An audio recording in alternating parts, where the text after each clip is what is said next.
자, 이번 시간은 면접관에게 신뢰받는 방법에 대해서 알아볼 수 있도록 하겠습니다. 여러분들이 면접에서 중요한 것이 바로 면접관한테 어떻게 하면 내가 괜찮은 사람처럼 보이게 할 것인가, 그리고 매력적인 사람으로 보일 것인가 하는, 그리고 경찰관으로서 또 조직이거나 직무에 적합한 사람처럼 보일 것인가 하는 부분에 대해서 대단히 고민이 많으시죠. 그런데 간단하게 면접관의 입장에서 한번 설명을 해볼 수 있도록 하겠습니다. 과거에 저도 면접위원을 해본 경험이 있기 때문에 그의 바탕을 둬서, 그래서 어떻게 하면 수험생이 매력적인 사람이 되는가, 그리고 왠지 모르게 저 사람이 진실성이 있어 보이는가 하는 부분에 대해서 잠깐 이야기를 해볼 수 있도록 하겠습니다. 일단 먼저 여러분들이 신뢰와 관련된 부분에서 네 가지 요소가 있다고 이야기를 했었습니다. 먼저 성과를 낼 수 있는 그런 유능한 실력 있는 사람이 돼야 된다는 것이죠. 그것이 첫 번째, 능력이 있어야 된다는 뜻입니다. 두 번째가 바로 성실해야 된다는 것이죠. 그리고 사람이 일단 또 친절함으로 말미암아 나에게 왠지 모르게 호의감을 느끼게 하는 그런 사람이 되어야 된다는 것이 세 번째입니다. 그리고 네 번째는 바로 사고에 있어서 어느 한쪽에 치우치지 않는 그런 공정한 사고를 갖고 있고, 그리고 뭔가 매사 적극적이며 진취적이며, 그리고 창의적인 사람이 상당히 신뢰를 받는 사람이다 하는 거에 대해서 제가 잠깐 설명을 한 적이 있었습니다. 그 틀을 기본으로 해서 일단 면접관의 입장에서 보게 되면 진실성의 문제를 항상 이야기를 하게 됩니다. 왜냐하면 수험생이 왠지 모르게 뭔가 꾸며낸 이야기인 것 같고, 그리고 뭔가 과대 포장하는 것 같고, 그리고 항상 미사 여구만 사용하려고 하고, 뭐 이런 부분에 대해서 식상해하는 면접관들이 대단히 많기 때문에 그렇죠. 그래서 일단 면접관한테 진실한 사람처럼 느끼게 하기 위해서는 첫 번째, 자기 자랑을 너무 심하게 하지 말라는 뜻입니다. 많은 수험생들이 간절한 마음이 있기 때문에, 그래서 합격하고 싶은 마음이 강하다 보니까 자기 자신에 대해서 뭔가 어 사실 조그만 부분에 대해서도 뭔가 자꾸 좋은 면으로 이야기를 해서 자기 자랑처럼 이야기를 하려고 합니다. 그런데 면접관의 입장에서는 모든 수험생들이 다 그렇게 이야기를 하기 때문에 뭐 거기에 대해서 뭐 좋다 나쁘다 평가하기보다도 일단 지나치게 자기 자랑을 하고 인간 슈퍼맨처럼 이야기하려고 한다 보면 의심을 하게 됩니다. 진짜 저 수험생이 저러한 능력을 갖고 있는 게 맞죠? 라고 그렇게 생각을 하는 경우가 대다수예요. 그래서 어 뭐 의심을 하는 경우가 있기 때문에, 그래서 오버해서 자랑하지 말라는 뜻입니다. 물론 자기 자신을 어필해야 되는 그러한 현장이기 때문에 적당한 수준에서 자기 자신의 능력과 조직과 그 조직 적합성에 대한 이런 부분에 대해서 어필을 해줘야 되는 것은 당연하죠. 하지만 그것이 자칫 자기도 모르는 사이에 오버되는 경우가 많기 때문에, 오버된다고 한다고 했었을 때에서는 면접관은 그 수험생의 진실성에 대해서 의심을 갖게 됩니다. 그러니까 꼭 오버하지 마시길 바랍니다. 두 번째가 거짓말을 하거나 부풀리지 말라. 뭐 이것도 같은 맥락이죠.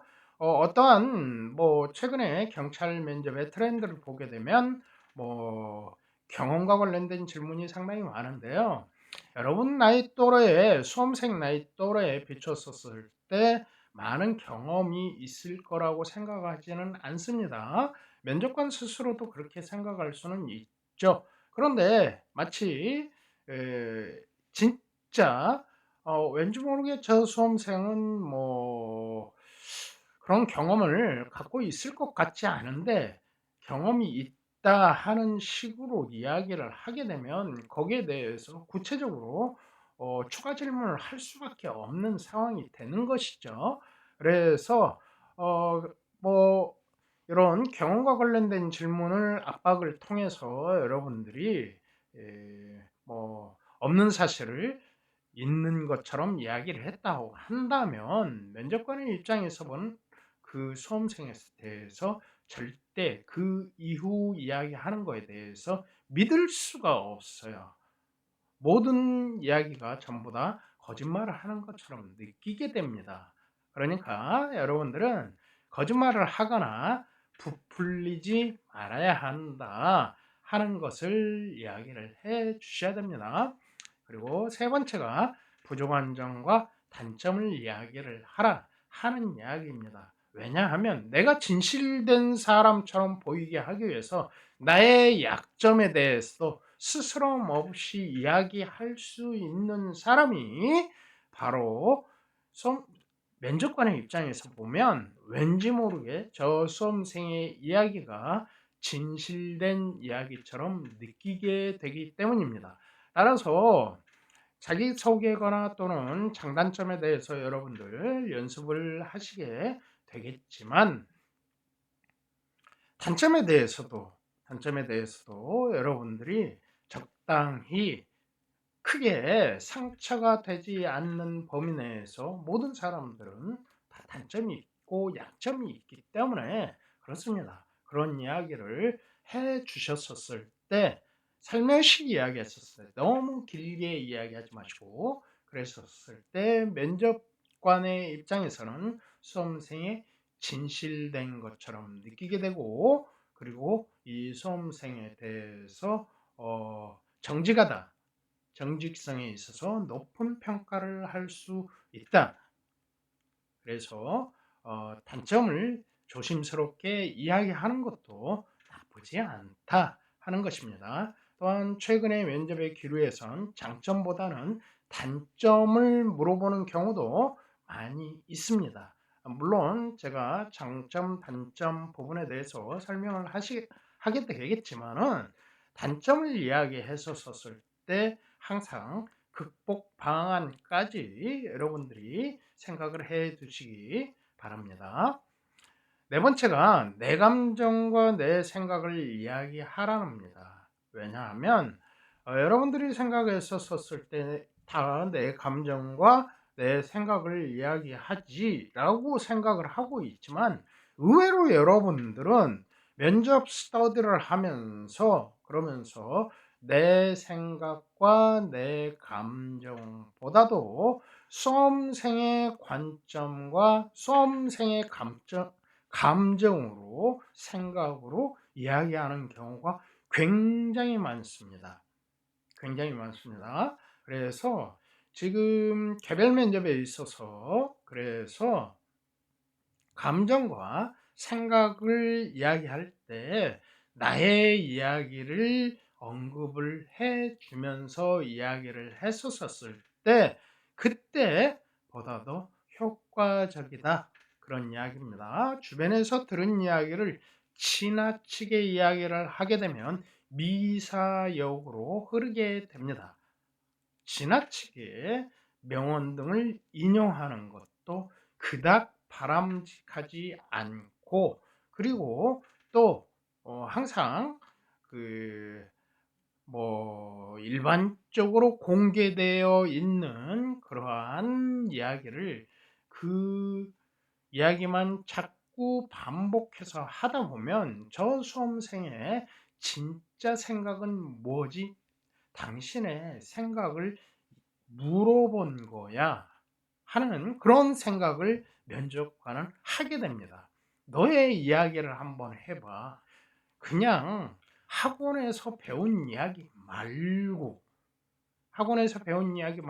네 진짜 생각을 한번 이야기해 줘봐. 이렇게 속으로 생각을 하게 되는 거죠.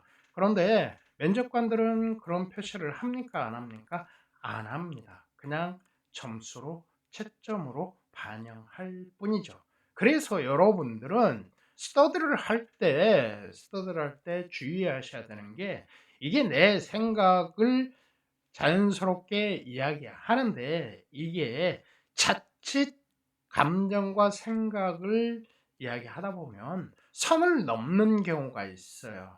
선을 넘는 경우가 있기 때문에 스터디 조원들한테 내 생각과 내 감정을 스스럼 없이 이야기했었을 때 선을 넘는지 안 넘는지 거기에 관한 피드백을 받아보시는 것이 중요합니다. 다섯 번째, 묻는 질문에 구체적으로 답변하라. 이거는 뭐 당연하죠.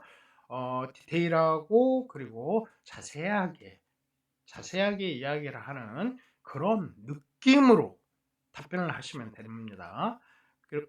예를 들어서 뭐 이러한 경험이 있다고 했었을 때 이러한 경험이 있습니까? 라고 질문이 들어왔었을 때 그 질문에 대해서 어떻게 구체적으로 답변할 것인가 하는 거에 대해서 생각을 하셔야 된다는 것입니다. 일단적으로 구체적으로 이야기를 하려고 한다면 일단 일시 및 장소부터 이야기가 들어가야 되겠죠. 언제적에 있었던 이야기입니다. 그리고 어떠한 상황에서 있었던 것입니다. 그 배경을 먼저 이야기를 하고 그 가운데서 일어났었던 소소하거나 또는 본인이 생각했었을 때 중요하다고 생각했었던 부분을 이야기를 자세하게 설명을 해 주는 것입니다. 이것이 바로 묻는 질문에 구체적으로 답변하는 방식입니다. 그런데 대부분 수험생 입장에서는 이런 구체적으로 답변하는 방식에 대해서 연습이거나 훈련이 많이 부족한 것이 사실이죠. 그래서 대체적으로 수험생들끼리 피드백을 이렇게 하는 경우에 있어서 상당히 위험하다고 생각하는 경우가 바로 이러한 정말 깊이 있게 면접에 대해서 전문가다운 견지에서 이렇게 이야기를 해주는 사람이 있다고 한다면 여러분들은 대단히 행복한 사람입니다. 그렇지만 그렇지 못하는 경우가 거의 99.9%죠. 그렇기 때문에 여러분들은 그렇게 자세하게 피드백을 해줄 수 있고 그리고 여러분들의 방향성과 그리고 답변 내용에 있어서의 교정을 해줄 수 있는 사람을 만나는 것은 대단히 중요합니다. 여섯 번째가 쉬운 단어와 표현으로 말하라 이런 이야기입니다. 지나치게 미사여구나 명언 등을 사용하지 말라는 이야기죠. 그래서 항상 이야기했지만 지나친 것은 뭐 부족한 것보다 못하다 그런 옛말도 있지 않습니까? 그래서 그런데 마치 면접을 조금 최부를 뭐 하신 분들 같은 경우라고 한다면 왠지 모르게 자기 자신을 표현했었을 때 뭔가 퀄리티 높은 사람처럼 표현하려고 하다 보니까 미사여구나 그리고 명언 등을 사용하게 됩니다. 명언 등을 사용하게 되는데 그런데 그렇게 하다 보면 자칫 답변이 산으로 가는 경우가 있고 그리고 포인트가 정확하게 맥락이거나 포인트에서 벗어나는 경우가 있어요. 그래서 가능하면 본인들이 사용하는 쉬운 단어와 표현으로 말을 해 주고요. 그리고 꼭 이 부분에 있어서는 이렇게 명언이 필요하다 했었을 경우에 그런 경우에 짤막하게 한두 마디 정도로 요약하여서 이야기하시는 것을 이렇게 추천합니다. 항상 선을 넘지 않기를 바랍니다. 그리고 생각하면서 답변하라. 이거 뭐 최근 면접 수험생들이 생각을 많이 해봐야 되는 부분이죠. 왜냐하면 이렇게 면접 스터디를 하다 보면 좋은 면접 스터디가 있는가 하면 여러분들의 생각했었던 것보다 못한 면접 스터디를 만날 수도 있어요. 그러다 보면 여러분들이 의외로 면접을 하면서 배운 게 없다라고 생각하는 경우가 상당히 많습니다. 그래서 본인 스스로가 준비해야 되겠다 하고 답답한 마음을 많이 겪게 되죠.